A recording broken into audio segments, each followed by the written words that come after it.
हर्षिता जी नमस्कार। आपका स्वागत है रिजल्ट मित्रा प्लेटफॉर्म पर। Thank you sir. आपको ढेर सारी शुभकामनाएं। हम लोग ईश्वर से प्रार्थना करेंगे कि आगे चलकर आप इसी तरह से और ऊंचाइयों को प्राप्त करें। माता पिता, जिला, राज्य और देश का नाम इसी तरह से रोशन करें। और बहुत से ऐसे समाज के लोग हैं जो आपको न सिर्फ एक अधिकारी के रूप में बल्कि एक लास्ट उम्मीद के तौर पर आपको देखेंगे। आप उनके जीवन का एक किरण बन सकें, एक उजाला बन सकें और उनको रास्ता दिखा सकें, उनको मदद कर सकें। तो ढेर सारी शुभकामनाओं के साथ आपका मैं इंटरव्यू स्टार्ट करना चाहूंगा। जी सर। सबसे पहले थोड़ा सा आप अपने विषय में बताएं कि क्या आपकी पृष्ठभूमि रही है, कैसे आपने यूपीएससी को चुना, क्योंकि ये तो बहुत टफ एग्जाम है। और बच्चियों के लिए इसलिए भी टफ हो जाता है कि जो हमारी सोसाइटी है उसमें बच्चियों को लेकर एक माइंडसेट बना रहता है कि बच्ची जैसे ही ग्रेजुएशन कर ले या उसकी एक निश्चित एज हो जाए उसके बाद शादी कर देना है। फिर आपने जी इतने कठिन एग्जाम को कैसे चुनने का निर्णय लिया? सर, चुनाव सिर्फ अपना पर्सनल डिसीजन नहीं होता है। मुझे लगता है कि जो भी परिस्थिति हम देखते हैं अपने घर पे और हमें जो सपोर्ट मिलता है, उससे हिम्मत मिलती है कि हम इतने बड़े एग्जाम के बारे में सोच पाए। मेरे बैकग्राउंड में किसी ने भी इस एग्जाम के बारे में सोचा नहीं था। उसके बावजूद मेरे माता पिता ने बहुत सपोर्ट और हिम्मत दी मुझे कि मैं ये कर सकती हूँ। तो इसके लिए मैं उन्हें इस बात का श्रेय दूंगी। और रही बात चुनाव की सर, तो ट्वेल्थ जैसे मेरा साइंस से हुआ, तो उसके बाद जब मुझे ये श्योर चूज करना था कि अब मैं अपने करियर को किस डायरेक्शन में लेके जाऊंगी, तो मैंने सोचा कि मैं सीधे सिविल सर्विसेज के लिए जो भी जरूरत है उसे करूंगी। तो मैंने अपने ग्रेजुएशन में पॉलिटिकल साइंस को अपना ऑनर सब्जेक्ट चूज करते हुए दिल्ली यूनिवर्सिटी से ग्रेजुएशन की। और उसके बाद उसी सब्जेक्ट में मैंने पोस्ट ग्रेजुएशन की दिल्ली यूनिवर्सिटी से। ठीक और है। सर साथ साथ ही मैंने प्रिपरेशन शुरू की यूपीएससी की। मेरी सेल्फ स्टडी ही रही है। तो अपने टीचर्स से, अपने दोस्तों से गाइडेंस ली जो मुझे जरूरत लगी। और अपने मास्टर्स के प्रिपरेशन के दौरान मैंने इस एग्जाम के लिए प्रिपरेशन शुरू कर दी थी। ठीक है। तो जब आपने ये जर्नी स्टार्ट की तो आपने भी अन्य स्टूडेंट की तरह सिलेबस देखा होगा, कुछ आपके पहचान के जो लोग हैं उनसे संपर्क किया होगा। तो सबसे प्रारंभिक कड़ी कौन सी थी जहां से आपने सोचा कि मैं आज से यूपीएससी की तैयारी स्टार्ट कर रही हूँ, जैसे सिलेबस ले आना या फिर कुछ किताबों को खरीद लाना या एनसीईआरटी को परचेज करना? मतलब वो पहला स्टेज क्या था जिसको आपने सबसे पहले माध्यम बनाया? सर पहला स्टेज ये था कि जब मैं ग्रेजुएशन जब मेरी शुरू हुई थी, तो पॉलिटिकल साइंस मेरा सब्जेक्ट रहा नहीं था कभी। मैं साइंस से थी। तो उसको समझने के लिए मुझे बेसिक नॉलेज की बहुत ज्यादा जरूरत थी। तो वो पहला एक फेज था जब मैंने 11th 12th की एनसीईआरटी परचेज की थी। और उससे मेरी प्रिपरेशन की एक शुरुआत हुई थी। लेकिन सर मैं ये भी कहना चाहूंगी कि कोई ऐसा एक दिन नहीं आता जिस दिन आप डिसाइड कर लेते हो कि आज से प्रिपरेशन हम शुरू करेंगे। सही बैक ऑफ द बात। माइंड टाइम से प्लानिंग चल रही होती है। बस एक दिन आता है कि अब 1 साल बाद एग्जाम है या 7 महीने बाद एग्जाम है, तो अब हम टाइम टेबल बना के उस शेड्यूल के हिसाब से अपनी पढ़ाई शुरू कर देंगे। तो मुझे लगता है बैक ऑफ द माइंड वो प्लानिंग काफी टाइम से थी, ग्रेजुएशन से ही शुरू हो गई थी। पर इम्प्लीमेंट मैंने मास्टर्स के साथ की। मास्टर के साथ किया। तो जब आपने तैयारी स्टार्ट किया तो इसमें पहले जैसे आपने पॉलिटिकल साइंस को मजबूत करने के लिए या उस सब्जेक्ट में अच्छा स्कोर करने के लिए एनसीईआरटी को आधार बनाया, ठीक यही जी आपने प्रोसेस अन्य सब्जेक्ट के लिए भी अप्लाई किया कि ज्योग्राफी तो मेरे लिए अलग है ना, हिस्ट्री अलग है, तो आपने एनसीईआरटी से अपनी जर्नी स्टार्ट की या फिर टेक्स्ट बुक से या फिर किसी नोट से? सर एनसीईआरटी से की, क्योंकि बेस आपका उसी से बनता है। और यूपीएससी में क्वेश्चंस भी उसी को बहुत एक फाउंडेशन एक आपका एनसीईआरटी ही रखता है, जिससे आप सब्जेक्ट को अच्छे से समझ पाते हो। लेकिन हर सब्जेक्ट के लिए नहीं सर। जैसे हिस्ट्री के लिए मैंने शायद सीधे स्टैंडर्ड बुक से शुरुआत की थी। पर जो बेसिक इंपॉर्टेंट सब्जेक्ट्स हैं, लाइक इकोनॉमिक्स हो गया, ज्योग्राफी हो गया, पॉलिटी हो गया, मैंने पहले एनसीईआरटीज की और उसके बाद प्रीवियस ईयर्स क्वेश्चंस को अपना स्टैंडर्ड बना के उसके बाद स्टैंडर्ड बुक को अच्छे से फॉलो किया। तो जब आप तैयारी कर रही थी तो फिर इस तैयारी में एक बहुत बड़ा रोल होता है पर्सनालिटी पर भी ध्यान देना। जैसे एक जी तो होता है कि हम सिर्फ पढ़ते चले जा रहे हैं, दूसरा कोई हमें बार बार समझाता है कि देखिए जो हम समझ रहे हैं वो प्रोग्रेसिव होना चाहिए, डायनेमिक होना चाहिए। और साथ ही साथ हम प्रेजेंट कर सकें उसको, एक लिखने का अभ्यास। तो दिल्ली यूनिवर्सिटी तो अपने आप में काफी मेहनत करवाती है ग्रेजुएशन और पोस्ट ग्रेजुएशन में, लेकिन क्या आपने यूपीएससी के लिए भी कुछ ऐसा अप्रोच अपनाया कि मैं लिखूंगी ताकि मेरे नोट्स बन सकें और फ्यूचर में काम आ सकें, ऐसा कुछ?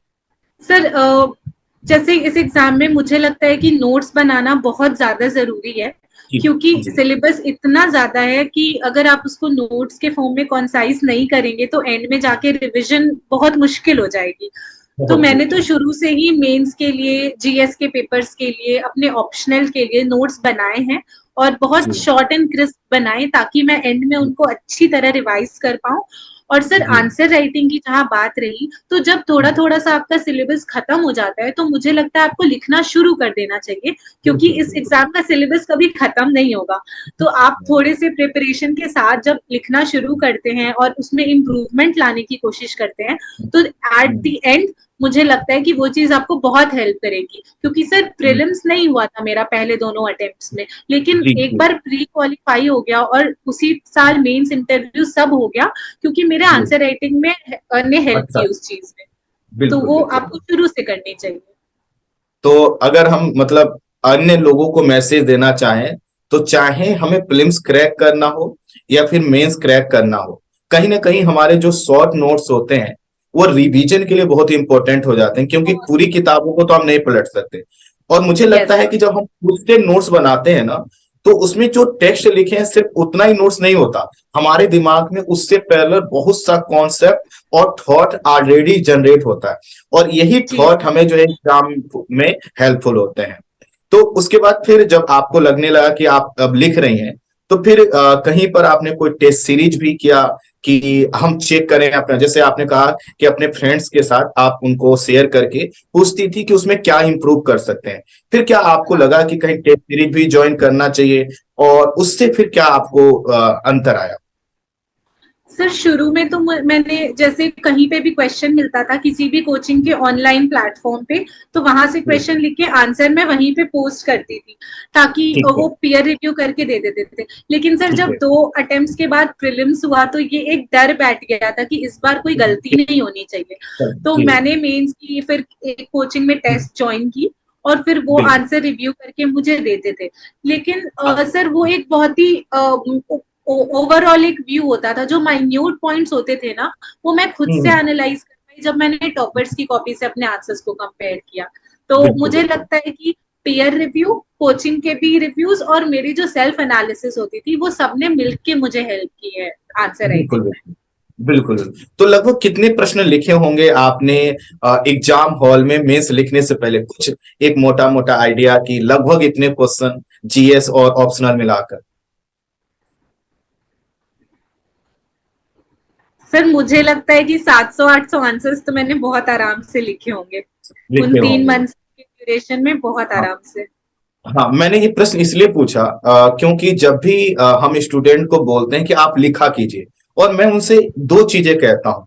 लिखना अलग चीज है, और जो है कि आंसर लिखना अलग चीज है। जैसे मैं अगर लिखने का प्रयास करूं, मैं कोई भी चीज, चाहे मेरे मन के विचार हो या आपसे बातचीत हो, घर की घटनाएं हो, समाज का कुछ भी है, अगर मैं इसको अच्छे से लिखता हूं तो अपने आप मुझे सब्जेक्ट का जब नॉलेज होगा तो मैं उसको बहुत अच्छे से लिख पाऊंगा। तो मुझे लगता है कि लेखन शैली पर हमें स्टार्टिंग से ही काम कर देना चाहिए। जैसे जैसे नॉलेज में डेप्थ बढ़ती जाएगी, डायमेंशन बढ़ते जाएगा, हमारा आंसर मॉडल आंसर की ओर बढ़ता चला जाएगा।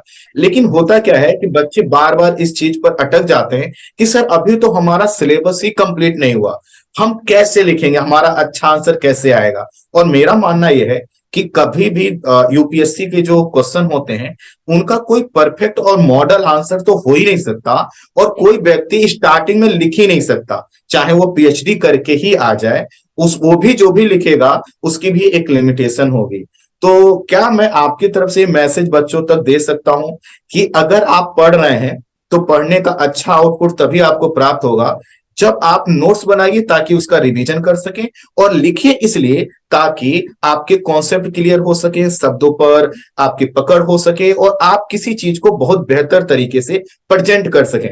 क्योंकि अगर हमने लिखने का प्रयास नहीं किया और प्रीलिम्स निकल गया, जैसे आपने अपने केस में बताया कि ऑलरेडी आप शुरू से ही लिख रहे थे, अगर आपने जो है कि लिखने का प्रयास नहीं किया होता तो हो सकता है कि पहला जो मेंस था वह क्लियर ही ना होता, इसकी भी एक संभावना बन जाती। जी सर, ठीक है। मैं बिल्कुल अग्री करूंगी सर इस बात से। जी। अच्छा, फिर आपने कहा कि आपने सेल्फ स्टडी की है, तो आज भी मतलब यूपीएससी की तैयारी का एक सपना जो है बहुत से भाई बहनों के दिलों में है, लेकिन वो दम तोड़ देते हैं, हिम्मत छोड़ देते हैं। उनको लगता है कि इतनी बड़ी बड़ी कोचिंगें हैं, 2 लाख 3 लाख का फीस है। तो फिर आप इस पर कैसे, इस चीज को आपने देखा? क्योंकि आप तो दिल्ली यूनिवर्सिटी पास में ही मुखर्जी नगर है, राजेंद्र नगर है, वहां पर खुद जो है कि आपके कैंपस के पास कोचिंग है। फिर आपने कैसे ही निर्णय लिया कि मुझे सेल्फ स्टडी से मैं कर सकती हूँ? और वो भी तब जब आप एक बार प्रीलिम्स फेल हुई, है ना, तो आपके मन में कुछ थॉट उत्पन्न हुए होंगे। फिर भी आपने जो एक डेयरिंग निर्णय लिया कि हम सेकेंड अटेम्प्ट भी देंगे, और फिर भी आपने कोचिंग नहीं की। फिर आखिर सेल्फ स्टडी का ये जो आपका मोटिवेशन था या खुद पर ये भरोसा था, ये कैसे बना रहा? और जो भाई बहन कोचिंग नहीं कर सकते, जैसे मैं हर बच्चे से कहता हूं कि खुद पर भरोसा करो, यूपीएससी के पर भरोसा करो, उसके पीवाईक्यू देखो और उसके हिसाब से तैयारी करो। कोचिंग की जरूरत नहीं है। अगर आपके पास लिमिटेड रिसोर्स हैं तो आप थोड़ा सा अपने आप को प्रसार, अपना जो है कि थोड़ा विस्तार कीजिए, अपने एफर्ट्स को बढ़ाइए। आप बिना कोचिंग के भी एग्जाम को क्रैक कर सकते हैं। तो आप उसका एक अच्छा एग्जाम्पल है। तो आप इस मैसेज को बच्चों तो कैसे पहुंचाना चाहें? कुछ तो सिचुएशन भी ऐसी रही थी जब मैंने प्रिपरेशन शुरू की थी 2020 के नवंबर अक्टूबर के महीने में, तब कोविड पैंडमिक था और सब कुछ ऑनलाइन बंद। शिफ्ट भी नहीं हुआ था और दिल्ली में जी। हम थे भी नहीं। तो उस टाइम मेरे लिए थोड़ा चैलेंजिंग था कि मैं कोचिंग कैसे करूंगी। तो मैंने जी। डिसाइड किया कि मैं खुद से पढ़ना शुरू करूंगी। और जैसा कि जी। आपने बताया कि पीवाईक्यूज और यूपीएससी का सिलेबस ये बिल्कुल हम्म। हमारे लिए एक बाइबल होता है। और सर सही अगर आप बात। ये अच्छे से फॉलो करके प्रिपरेशन कर रहे हो तो आपकी हम्म। डायरेक्शन सही रहती है। आप इस बात सही। में खुद को कॉन्फिडेंस में ला सकते हो कि आपकी डायरेक्शन सही है। तो मेरे साथ हम्म। यही होता था। मुझे हम्म। पता था कि मेरी डायरेक्शन सही है, बस थोड़े जी। से मार्जिन से मेरा प्रीलिम्स रुक जा रहा है। तो स्ट्रैटेजी भी सही है, डायरेक्शन भी सही है, बस नंबर ऑफ अटेम्प्ट्स पे काम करने की जरूरत है और कॉन्फिडेंस होना चाहिए खुद पे। जी। सर जी। मुझे थोड़ा सा डाउट होता था अटेम्प्ट्स में कि क्या मैं सही कर रही हूँ, गलत कर रही हूँ। तो इस वजह से हम्म। मैं ऑप्शंस चेंज कर देती थी। ये मुझे कॉस्ट करा था सेकेंड अटेम्प्ट में बहुत ज्यादा, कि मैंने सही को गलत चेंज कर दिया जिसके वजह से हम्म। मेरे क्वेश्चन गलत हुए हैं। तो मुझे ये हम्म। तो पता था कि नॉलेज में दिक्कत नहीं है, अटेम्प्ट करने के हम्म। तरीके में दिक्कत है। तो सही वो बात। मैंने खुद से काम किया और मुझे लगा इसके लिए मुझे कोचिंग की जरूरत नहीं है। और सर नहीं लकीली सर। मेरे एक दो फ्रेंड्स भी बहुत अच्छे थे जो सेलेक्टेड थे, उन्होंने भी मुझे हम्म। ये कॉन्फिडेंस दिया कि वो गाइड कर रहे हैं तो कोचिंग की जरूरत हम्म। बिल्कुल नहीं है। तो बिल्कुल ये बिल्कुल। कुछ फैक्टर्स रहे हैं जिसके वजह से मैंने कोचिंग नहीं की। बिल्कुल। और मुझे लगता है कि कोचिंग हम ना थोड़ा सा टाइम और एनर्जी हमारी जरूर बचाती है, लेकिन इसके चक्कर में कि नहीं हमारे पास पैसे नहीं, हमें अपने सपने को नहीं छोड़ना चाहिए। बहुत से विकल्प हैं। जैसे आपने स्टार्टिंग में एक शब्द बोला कि स्टार्टिंग में आपने कोई टेस्ट सीरीज पेड ज्वाइन नहीं किया, आप क्वेश्चन ले लेती थी और रेंडमली लिखकर आपने भेज दिया कि भैया चेक करके भेज देना। तो ये अपने हाँ। आप आपका एक एफर्ट था। तो जो भी भाई बहन इसको सुने, मैं उनसे रिक्वेस्ट करूंगा कि देखिए, खुद पर भरोसा करके और सेलेक्ट होने वाले लोगों की एक नहीं, हर्षिता जी जो है कि आपके सामने है, लेकिन ऐसे सैकड़ों एग्जाम्पल मिल जाएंगे जिन्होंने खुद से अपने सपने को साकार किया है। मेरा अगला प्रश्न आपके ऑप्शनल को लेकर है कि आपने सोचा कि आप इस ऑप्शनल को रखेंगे और उसी के आधार पर आपने तैयारी भी चालू की, आपने एडमिशन ग्रेजुएशन में लिया, पोस्ट ग्रेजुएशन किया। तो क्या आप जो यूपीएससी का जो एग्जाम है और उसके जो क्वेश्चंस का नेचर है और जो आपका एकेडमिक पढ़ाई थी, इसमें कितना आपको उसका हेल्प मिला? क्योंकि बहुत से ऐसे बच्चे भी हैं जो ये कहते हैं कि सर हमने किसी सब्जेक्ट से ग्रेजुएशन और पोस्ट ग्रेजुएशन किया है। तो मैं उनको सलाह देता हूं कि अगर आपने उस विषय को अच्छे से पढ़ा है तो प्लीज आप उस विषय पर थोड़ा सा अपने एफर्ट्स को लगाइए, वो विषय आपको ज्यादा अच्छा आउटपुट दे जाएगा। लेकिन आपको ही जी पता सर। है कि कोचिंग में ना एक बड़ा खेल चलता है कि मान लेते हैं मैं एक्स सब्जेक्ट अच्छा पढ़ाता हूं, तो मैं उसका ऐसे डेटा दूंगा, ऐसी चीजें रखूंगा कि बहुत से ऐसे बच्चे जिनको थोड़ा सा डर होगा ना, वो इस कोर्स को लेंगे। तो मैं बच्चों से कहता हूं कि कोर्स के चक्कर में मत पड़िए। कोई ऑप्शनल किसी के लिए कितना अच्छा है कितना खराब है, ये स्टूडेंट टू स्टूडेंट वेरी करेगा कि आप उसको कितना अच्छा कर पाए।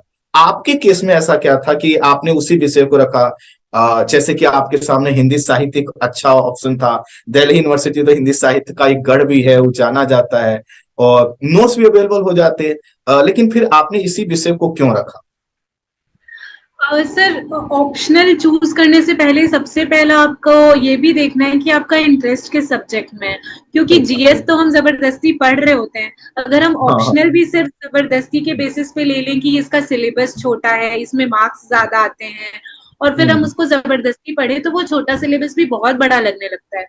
तो मैंने ये तो देखा कि मुझे जब 10th तक मैं सोशल स्टडीज पढ़ रही थी, तो मुझे हम्म, सिविक्स बहुत इंटरेस्टिंग लगता था और मैं काफी पढ़ती थी उसे मन से। हम्म, तो मैंने सोचा था कि मैं जब भी स्ट्रीम चेंज करूंगी तो मैं ह्यूमैनिटीज में पॉलिटिकल साइंस ही रखूंगी।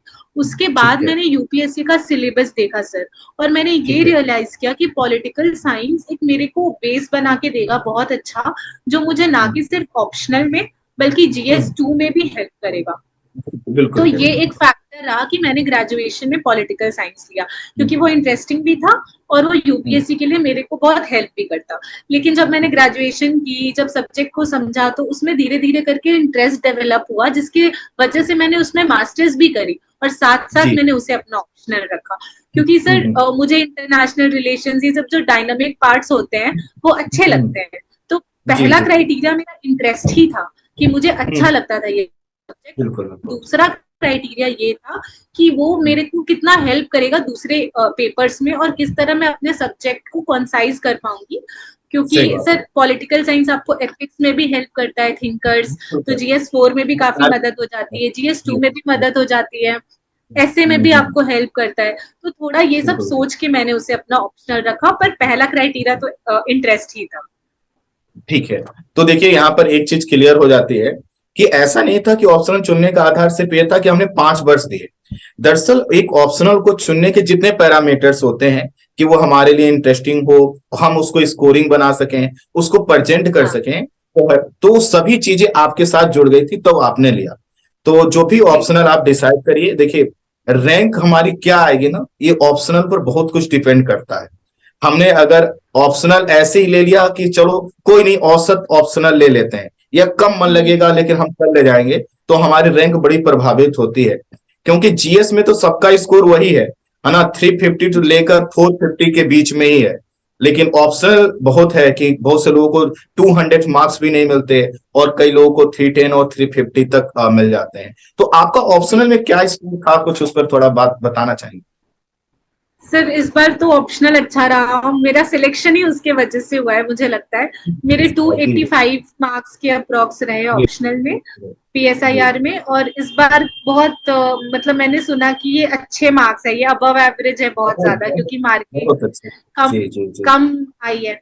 तो ऑप्शनल हम्म। तो मेरा काफी अच्छा रहा, तो इस वजह से मेरे मेंस के स्कोर अच्छे बने और सिलेक्शन जी हो गई।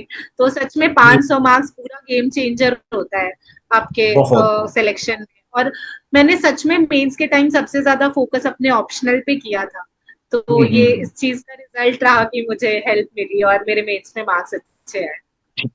अच्छा, इसी यूपीएससी का एक पेपर है जो हमारा निबंध का है।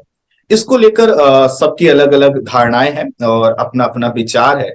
कुछ स्टूडेंट इसको बहुत अच्छे से करते हैं क्योंकि उनको पता है कि वो 2 एस्से में बहुत बेहतर कर सकते हैं, और बहुत अच्छा करते भी हैं। कुछ लोग बहुत इसको लाइटली लेते हैं। तो आपने एस्से को किस रूप में देखा था? कि आपके, चूंकि देखिए आप पीएसआईआर के स्टूडेंट के साथ यही होता है ना, करंट की जितनी भी चीजें हैं वो सब कनेक्ट कर लेता है, सब में उसको इंटरेस्ट दिखाई देता है। तो आपने जो निबंध लिखा था वह कौन सा टॉपिक था, और उसमें आपका अप्रोच जो निखर कर जो आपने प्रेजेंट किया उसका बैकग्राउंड क्या था, मतलब एसए की जर्नी कैसे रही थी, और उस जर्नी के आधार पर आपने एसए पेपर में यही करना है, 2 एसए, ये कैसे डिसाइड किया था? सर, मुझे लगता है कि आपको ये भी देखना चाहिए कि आप कहाँ पे शाइन कर सकते हैं। फॉर एग्जाम्पल बिल्कुल। सेक्शन बी में एक टॉपिक जस्टिस पे था, और मुझे लगा कि मैं पीएसआईआर की स्टूडेंट हूँ और मैं जस्टिस पे बहुत अच्छा लिख सकती हूँ। तो एक आपका ये दरअसल बेसिस था मैंने। जी, आपका वो जो बचपन से ना कि आपको सिविक्स पसंद था, उसने दरअसल आपको जो है कि ना उससे जोड़ दिया, क्योंकि वहां पर भी आज सोसाइटी थी, यहाँ पर भी सोसाइटी थी। हाँ जी, और वो हाँ जी, बिल्कुल। हाँ जी जी और सर ऐसे मुझे लगता है बहुत इम्पोर्टेंट है। हमें लगता है कि हमें उसमें पढ़ने की ज़रूरत नहीं है, वो बस लिखने की बात है। लेकिन सर हम्म, आंसर राइटिंग और जो ऐसे लिखने की जो क्रिएटिविटी है, वो जल्दी हम्म, से ऐसे तुरंत 2 दिन में डेवलप नहीं होती। मैंने नहीं जितना होती। अपने जीएस में आंसर्स लिखे हैं, मैंने उतनी ही इम्पोर्टेंस ऐसे को दी थी। और मैंने कम से कम भी तो 25 और 25-26 ऐसेज लिखे थे अपने रियल एग्जाम के पहले। जी तो जी, उसको बिल्कुल भी लाइटली नहीं लिया, और ऐसे में स्कोर भी ठीक आया, 129 आए इस बार के हिसाब जी, से, वो भी अच्छे हैं। बहुत तो बहुत मुझे अच्छा लगता है कि प्रैक्टिस करना बहुत इंपॉर्टेंट है ऐसे। और आपको हम्म, अपना एनालिसिस लिखना बहुत जरूरी है, क्योंकि स्टार्टिंग में मेरे साथ दिक्कत ये होती थी कि ऐसे को हम्म, बहुत अच्छा बनाने के लिए मैं एग्जाम्पल्स, फैक्ट्स, ये हम्म, सब तो डालती थी। लेकिन उसके वजह से कहीं ना कहीं मेरा अपना जो व्यू होता था, मेरा एनालिसिस होता था, वो कम आता था। तो उसके बाद धीरे धीरे इम्प्रूव करते हुए मैंने इस बात पे ज्यादा स्ट्रेस किया कि मैं पहले अपना व्यू लिखूंगी, उसको सपोर्ट करने के लिए फिर मैं कोई एक फैक्ट या एग्जाम्पल डाल दूंगी। इस बिल्कुल वजह से मुझे लगता है कि बहुत, और ऐसे के टॉपिक को आपको होलिस्टिकली लेना चाहिए। आप सही सिर्फ उस बात है। टॉपिक को, टाइटल को एक्सप्लेन ना करें, बल्कि उसको ना करें। मल्टीपल डायमेंशंस में खोलें। और हर आपका हम्म, पैराग्राफ उस टॉपिक का जिस्ट होना चाहिए, कि हर एक सही बात। पैराग्राफ से उस टॉपिक का मतलब समझ में आ जाए, और उसका बिल्कुल बिल्कुल, कंक्लूजन वो टॉपिक निकल जाए। तो अगर हम बहुत ये बहुत। करेंगे तो मुझे लगता है कि ऐसे आपका अच्छा जाएगा। और जो कुछ फैक्टर्स होते हैं कि फ्लो अच्छा आना चाहिए, ब्रेक नहीं आना चाहिए, कनेक्टिविटी कंटिन्यूटी कैसे होनी है? चाहिए, वो जी प्रैक्टिस से धीरे धीरे आ जाएगा। लिंकिंग वर्ड्स यूज करना स्टार्टिंग में, फॉर सही। एग्जाम्पल, नेवरदलेस, मोर ओवर, हम्म, इन सब से पैराग्राफ्स को अगर हम शुरू करते जाएंगे तो एक लिंक बनता चला जाएगा। तो ये सही चीजें सही। मैंने यूज की। तो आपने निबंध कौन सा लिखा था, कौन कौन से निबंध लिखे थे आपने? सर जैसा मैंने बताया कि सेक्शन बी में तो जस्टिस वाला लिखा था। सेक्शन ए ठीक का है। मुझे अभी याद नहीं आ पा रहा है सर, क्योंकि बहुत टाइम हो गया। बहुत अगर बहुत टाइम हो गया, टॉपिक, बहुत क्वेश्चन के बाद आपने लिख भी दिए, है ना, इससे तो हाँ। स्टार्टिंग में था वो निपट गया। ठीक है। इंटरव्यू का क्या आपका अनुभव रहा, किसके पैनल में था आपका इंटरव्यू? और वहां पर थोड़ा सा डिटेल में बताइएगा, क्योंकि इंटरव्यू एक ऐसा है ना, आपको भी पता है कि जो बच्चे गांव में हैं, दूर हैं, उनको व्हाट्सएप और फेसबुक पर अलग अलग ही मैसेज दिखते हैं कि ऐसा इंटरव्यू में पूछा गया। मेरा मानना है ऐसा बिल्कुल भी नहीं होता है। तो आपका थोड़ा सा उस पर 1-2 मिनट का समय दीजिएगा कि क्या रहा एक्सपीरियंस, कैसे आपकी इंटरव्यू, जी प्लीज। सर जैसा मॉक्स में दिखाते हैं, रियल इंटरव्यू काफी अलग होता है। और बिल्कुल। मुझे लगता है कि वो आपको ग्रिल करना नहीं चाहते, वो बस आपसे हाँ बात बिल्कुल, करना चाहते हैं। बात क्योंकि करना सर चाहता हूँ। वो चेक कर रहे हैं कि हम सिस्टम में कैसे लोगों को ले रहे हैं, क्योंकि इतने हाँ सारे लोगों की जिंदगी उन पे डिपेंड करती है। तो सही बस बात। वो और आपकी वैसे पर्सनालिटी, जी जी बिल्कुल सर, वही मैं, हाँ वो चेक करना चाहते हैं कि आपकी पर्सनालिटी ऐसी है कि नहीं, हम आपको जिला, राज्य और मंत्रालय वगैरह सौंप सकें। तो उनका उद्देश्य यही होता है कि वो सबसे बेहतर को चुने। और सबसे बेहतर को चुनने का एक ही पैमाना होता है कि बहुत फ्रेंडली होते हैं, है ना, उनका जो पूरा एक्सप्रेशन होता है, बातचीत का होता है, वो बहुत रूड नहीं हाँ, होते। हाँ, तो फिर आपके साथ नहीं। क्या हुआ प्लीज? और मेरा लेफ्टिनेंट जनरल राज शुक्ला सर का बोर्ड था। और मतलब काफी कॉर्डियल बोर्ड था, ऐसा लगता है ना कि आर्मी ऑफिसर है, स्ट्रिक्ट होंगे। बट हाँ, वो बहुत ज्यादा फ्रेंडली एनवायरनमेंट तो नहीं था, मुझसे बहुत फॉर्मल तरीके से बात की गई। लेकिन मैं ये भी बोलना चाहूंगी कि मुझसे कोई बहुत टफ क्वेश्चंस नहीं पूछे गए थे। मेरे बारे में, मेरे सब्जेक्ट के बारे में, मेरे बैकग्राउंड के बारे में, मेरे नाम के बारे में। तो इस जी तरह जी। के ही सवाल मुझसे पूछे गए थे। और सिचुएशन बेस्ड क्वेश्चन दिए गए थे कि मैं अगर एक एसपी हूँ किसी डिस्ट्रिक्ट की, और मुझे अगर एनकाउंटर करने को बोला जाता है, तो मेरा क्या लाइन ऑफ एक्शन होगा, मैं क्या सोचूंगी। तो सर इस तरह से मेरे व्यूज जानने, मेरे ओपिनियन, फैक्ट्स भी पूछे गए थे, पर बहुत कम। ज्यादा से ज्यादा मैं किस तरह से सोचती हूँ, इस पे बात हुई थी। तो एज अ ओवरऑल मैं यही कहूंगी कि मेरी पर्सनालिटी जानने की कोशिश की गई। और सही सिर्फ बात। वो लोग आपसे सिर्फ बात करना चाहते हैं, कि आप उनसे अच्छे से बात कर लो, आप उनके सामने ऑनेस्ट रहो, और जैसा सोचते हो उसे सच सच बताओ। तो शायद जी, आपको इतनी दिक्कत नहीं आएगी। तो बस यही है बिल्कुल। सर, इंटरव्यू तो मुझे लगता है कि आप कॉन्फिडेंट रहें, काम एंड कंपोज रहें, झूठ ना बोले।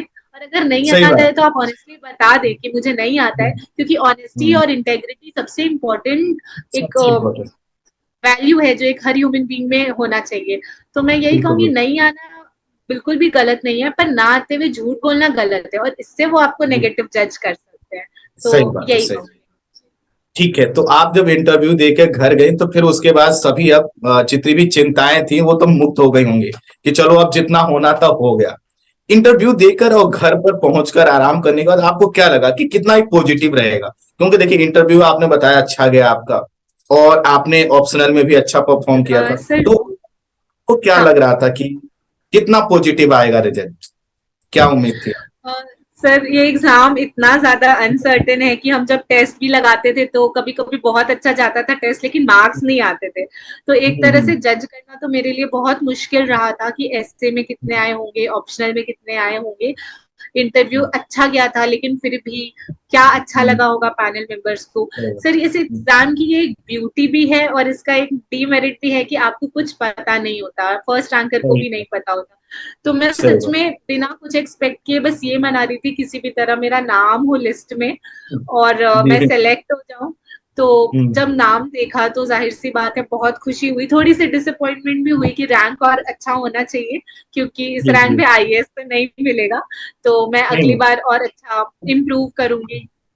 जी जी रैंक जी। यही सोचा था उस टाइम, दो चीजें डिसाइड की कि अब हम्म, सक्सेसफुल हो गई ये बहुत बड़ी बात है, क्योंकि सबका सही नाम नहीं बात आ पाता लिस्ट में। है। और दूसरी बात ये कि अब और मेहनत करके इसको और इम्प्रूव करना है, तो ये मिक्स्ड सी माता फीलिंग थी फिर। माता पिता का क्या रिएक्शन था? सबसे पहले किसने क्या आपको बोला? सर, मैंने सबसे पहले तो मैं दिल्ली में ही थी तो घर पे ही फोन किया मम्मी को। तो बहुत जी। खुश थी कि चलो सिलेक्शन हाँ हो गया। बट वही है, मेरी डिसअपॉइंटमेंट देख के थोड़ा सा उन्हें भी समझ नहीं आ रहा था कि हुआ क्या है, खुश होना है कि सैड होना है।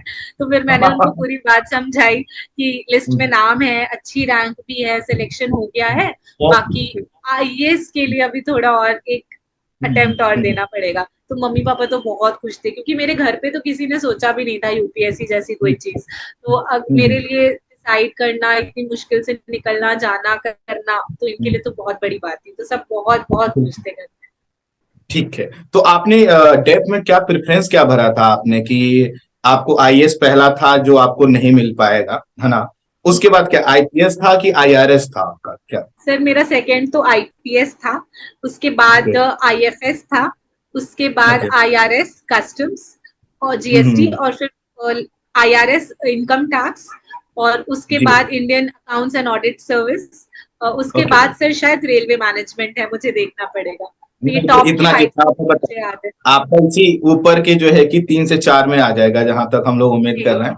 और हम लोग तो ईश्वर से प्रार्थना करेंगे। अभी आपके पास टाइम है, आपके पास एनर्जी है, और सबसे बड़ी बात है ना, खुद पर भरोसा है। तो मैं बिल्कुल। जहां तक देख पा रहा हूँ और आपको समझ पा रहा हूँ, और आपकी पर्सनालिटी जो बाकी सभी भाई बहनों को भी दिख रही है कि बहुत साउंड है, और हम लोग उम्मीद करेंगे कि अगली बार आप जो है कि टॉप 100 में आए और आप भी टॉपर बने, चूंकि आपके अंदर वो सभी चीजें हैं। तो इस इंटरव्यू को यहीं समाप्त करूंगा एक शुभकामना के साथ कि अगली बार आप जो है कि एक नया इतिहास बनाए यूपीएससी की इस जर्नी में, कि सेल्फ स्टडी करते हुए आपने पहले 2 अटेम्प्ट लूज भी किए, फिर आपका सिलेक्शन भी हुआ, और अब फाइनली जो आपका ड्रीम था। ये सही बात है कि यूपीएससी में सेलेक्ट हो जाना अपने आप में बहुत बड़ी चीज है ना? इंडिया का सबसे जो है प्रेस्टिजियस एग्जाम। लेकिन उसमें भी जब आप चूंकि अभी आपके पास समय है तो आप आईएएस कर सकते हैं, उसको करेंगे तो और भी माता पिता को खुशी होगी। और जो बहनें दूर दराज तक बैठकर आपको देख रही होंगी, सुन रही होंगी, ये इंटरव्यू उन्हीं के लिए है दरअसल। बच्चों के लिए थोड़ा सा अवसर ज्यादा होते हैं आज की हमारी सोसाइटी में, बहनों के लिए बड़ी दिक्कत होती है। तो मैं उन सभी बहनों की तरफ से भी आपको शुभकामना देना चाहूंगा, और मैं लास्ट थैंक यू। मैसेज जानना चाहूंगा कि क्या आप उन बहनों को बोलेंगे कि वो घबराए ना, डरे ना, वो कर सकती हैं। पैसे नहीं है कोई बात नहीं है, जैसा कि आपने कहा कि यूपीएससी का सिलेबस P/Q, है ना, सेल्फ कॉन्फिडेंस, सेल्फ एनालिसिस। तो उनको आप लास्ट मैसेज क्या देना चाहेंगे कि वो आपकी बात को गांठ मान लें और उसको फॉलो करें और अपनी जर्नी को आगे बढ़ाएं? सर, मैं दो बातें कहूंगी। पहला तो ये कि एग्जाम नॉलेज जितना डिमांड करता है उससे भी ज्यादा एक स्ट्रांग पर्सनालिटी डिमांड करता है। तो सही। औरतों में ये बात होती है कि शुरू से ही वो बहुत स्ट्रांग होती हैं इमोशनली भी, और वो बहुत सारे काम साथ में कर पाती हैं। तो मुझे लगता है कि ये उनके लिए एक बहुत बड़ा स्ट्रॉन्ग पॉइंट है, और इस चीज को लेके वो खुद पे बहुत कॉन्फिडेंट रहें, मोटिवेटेड रहें, और मोटिवेशन से ज्यादा एक डिसिप्लिन्ड तरीके से अगर आप पढ़ाई करेंगे और खुद पे कॉन्फिडेंस रखेंगे इस लॉन्ग जर्नी में, तो मुझे लगता है कि कभी कभी देर जरूर होगी, लेकिन अगर आपने गिव अप नहीं किया तो आपको सक्सेस जरूर मिलेगी। और रही सही बात बात। घबराने की, तो सर बहुत सारे एग्जाम्पल्स हैं कि बहुत छोटी जगह से बिना किसी कोचिंग के, बिना किसी प्रॉपर स्कूलिंग के भी इन बच्चों ने इस एग्जाम को निकाला है। तो ये सही बात। मिसाल है अपने में, और उनका स्ट्रगल बहुत बड़ा रहा है। तो अगर हम उनसे कुछ सीख के अपने जीवन में उसको इम्प्लीमेंट कर पाते हैं तो ये हमारे लिए बहुत बड़ी बात होगी। तो बिल्कुल बिल्कुल। बिल्कुल भी किसी भी तरह से नेगेटिव थॉट्स ना लाएं कि हम यहाँ से आ रहे हैं, वहां से आ रहे हैं तो नहीं हो पाएगा। हाँ, मुश्किलें थोड़ी ज्यादा होंगी, लेकिन स्ट्रेंथ और परसेवरेंस भी उतना ही ज्यादा होगा कि हम उस चीज को फाइट कर पाए। तो बस गिव अप ना करें और एंड तक फाइट करें, यही बोलूंगी sir. Thank you so much Harshita ji, आपने इन थैंक बच्चों को यू। इतना प्यार दिया। हम आपको आभार व्यक्त करते हैं, और जितने भी भाई बहन इस इंटरव्यू को सुने, मैं सबसे चाहूंगा कि आपकी दुआएं है ना हर्षिता जी तक पहुंचे, और ये अगली बार हम लोगों को आकर बताएं कि हाँ आपकी दुआओं का असर रहा, और देखिए हमारे पास जो है कि टॉप 50 टॉप 100 का रैंक है। Thank you so much, thank you so much, thank you so much. Thank you so much.